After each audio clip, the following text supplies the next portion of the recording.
Bismillahirrahmanirrahim. Assalamualaikum warahmatullahi wabarakatuh. Jumpa lagi dengan saya Irwan di channel ini. Apa kabar Bapak Ibu dan teman-teman semua? Saya doakan selalu dalam keadaan sehat walafiat.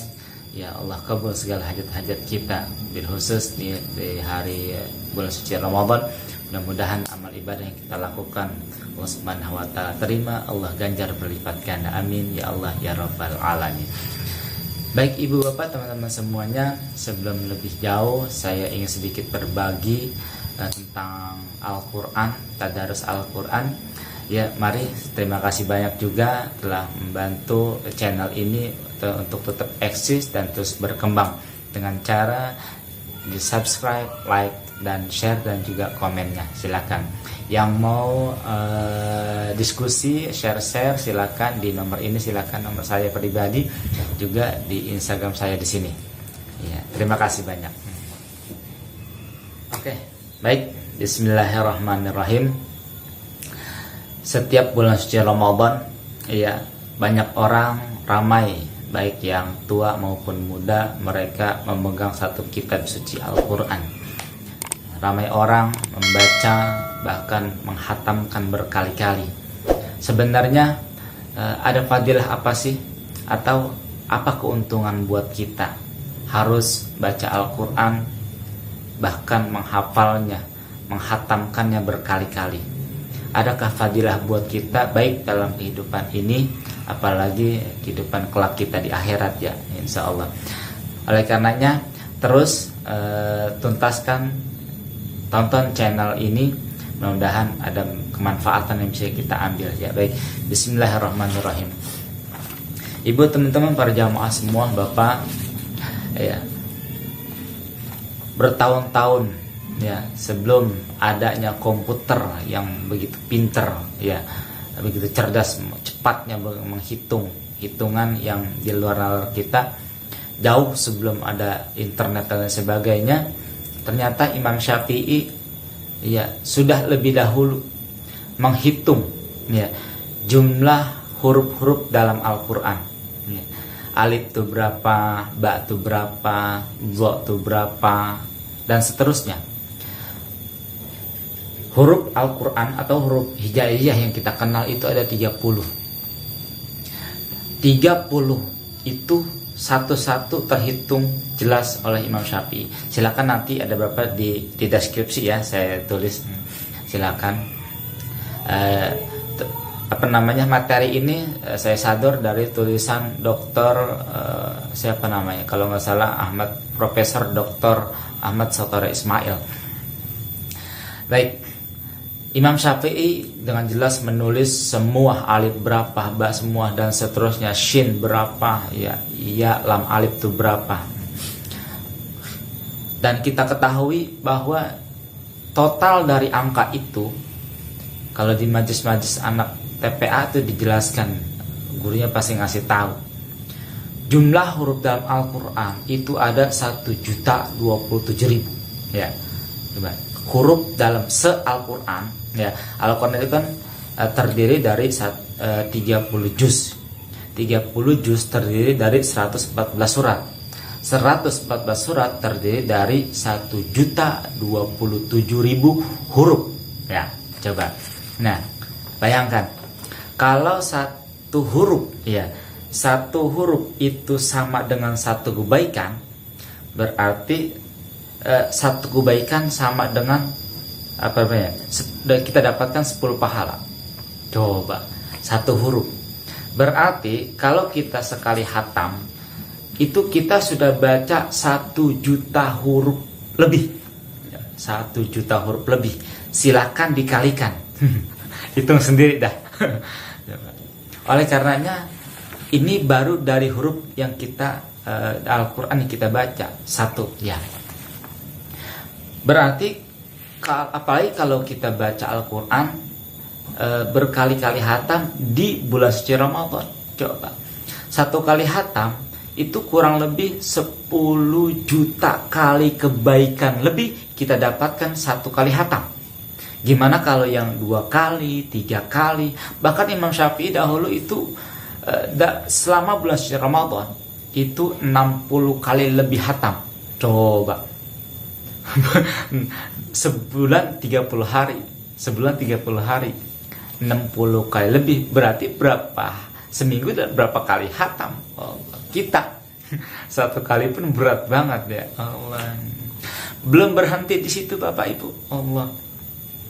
Ya, belum berhenti di situ. Begitu banyak cerita-cerita keajaiban. Ya. Dalam kitab Fadilah Amal itu diceritakan bahwa apa?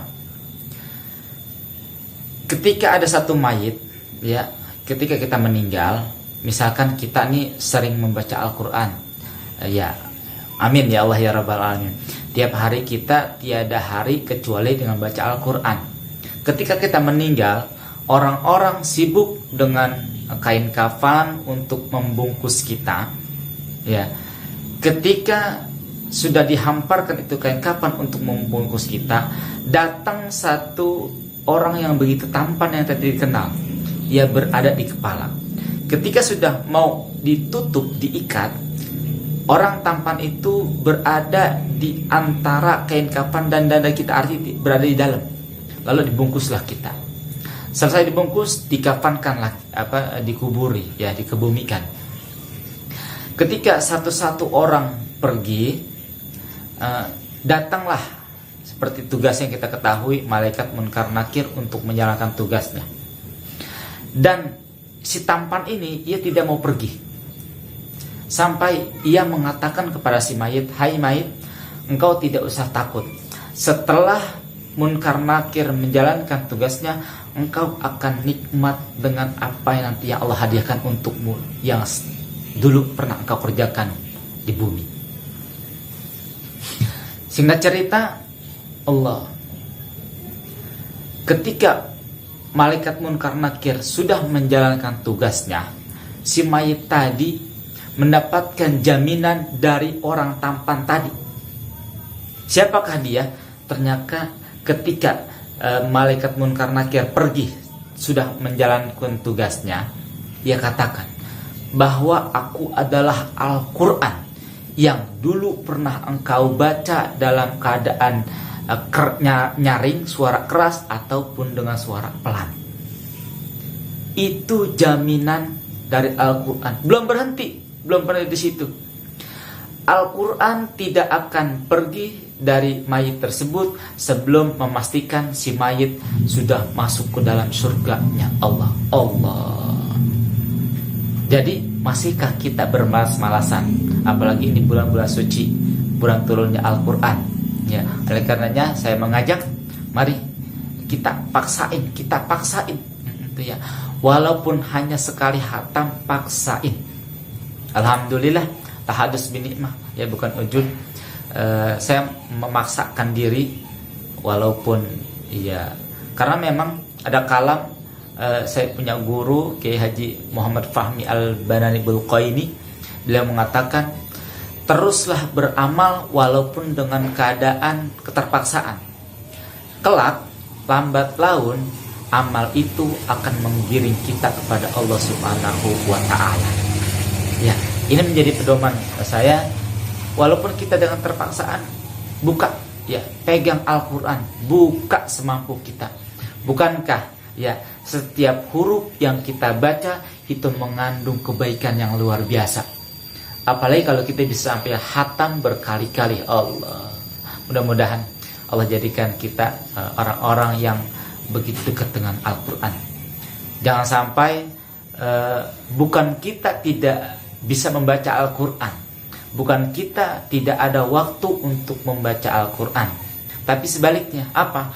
Al-Quran yang tidak mau untuk kita pegang, Al-Quran yang murka terhadap kita untuk kita baca. Na'udzubillah summa na'udzubillah.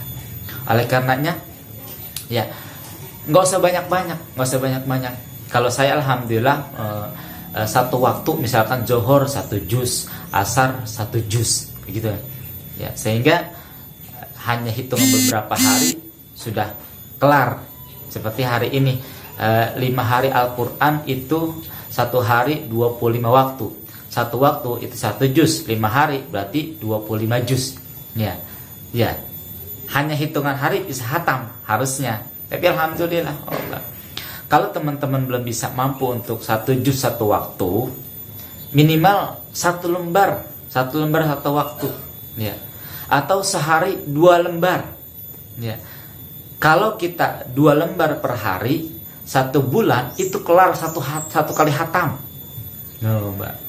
Coba kita hadirkan kenikmatan, ya. Kalau kita susah untuk baca Al-Quran, belum terbiasa, bayangkan hadirkan kenikmatan yang Allah berikan kepada kita apabila kita membaca Al-Quran, apabila kita menghatamkan Allah. Oleh karenanya, yuk sama-sama, mumpung masih ada waktu, ini baru hari kelima, terus kita paksain diri kita buat baca Al-Quran semampu kita, sebisa kita, ya. Bukankah pahala, kebaikan, ganjaran yang Allah berikan itu bukan dari 1 kalimat, tapi dari 1 huruf. Kalau kita baca Al-Fatihah saja, Bismillahirrahmanirrahim, itu terdiri dari 19 huruf, ya. Kalau kita baca Al-Fatihah itu berapa huruf, ya.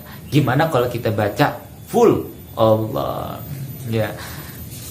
Ya, paksa diri terus, insya Allah akan kita dapatkan kebaikan, ya, rahmat dari Allah Subhanahu wa taala atas kita dekat dengan Al-Qur'an, insya Allah. Itu saja yang dapat saya share, ya. Sekali lagi, mudah-mudahan ini adalah dalam rangka memotivasi diri saya pribadi, kalaupun ada menginspirasi buat para pendengar semua. Alhamdulillah, mohon doanya semoga saya bisa istiqomah di jalan ini, dakwah ini. Dan jangan lupa, mari bantu channel ini untuk terus eksis, bisa memberikan kesaksian, fadilah-fadilah dan sebagainya buat kita untuk lebih dekat pada Allah Subhanahu wa taala. Jangan lupa di subscribe, like, dan share juga komennya. Ya, terima kasih banyak. Yang mau diskusi dengan saya silakan di WA sini, ya silakan, atau juga di Instagram saya, di sini Instagram saya, ya. Mudah-mudahan ya kita bisa terus berkomunikasi dan Allah ridhai, Allah berkahi pertemanan kita. Amin ya Allah ya rabbal alamin. Mohon maaf atas segala kekurangan, kehilapan. Apabila ada yang salah mohon dikoreksi, ya, mohon dikoreksi. Koreksi japri ya. Iya, koreksi japri aja. Yang mau komen-komen silakan. Terima kasih banyak. Baik, itu saja yang dapat saya berikan, saya share. Mudah-mudahan ada kemanfaatan yang bisa kita ambil. Alhamdulillahirabbil alamin. Allahumma arhamna bil Qur'an. Assalamualaikum warahmatullahi wabarakatuh.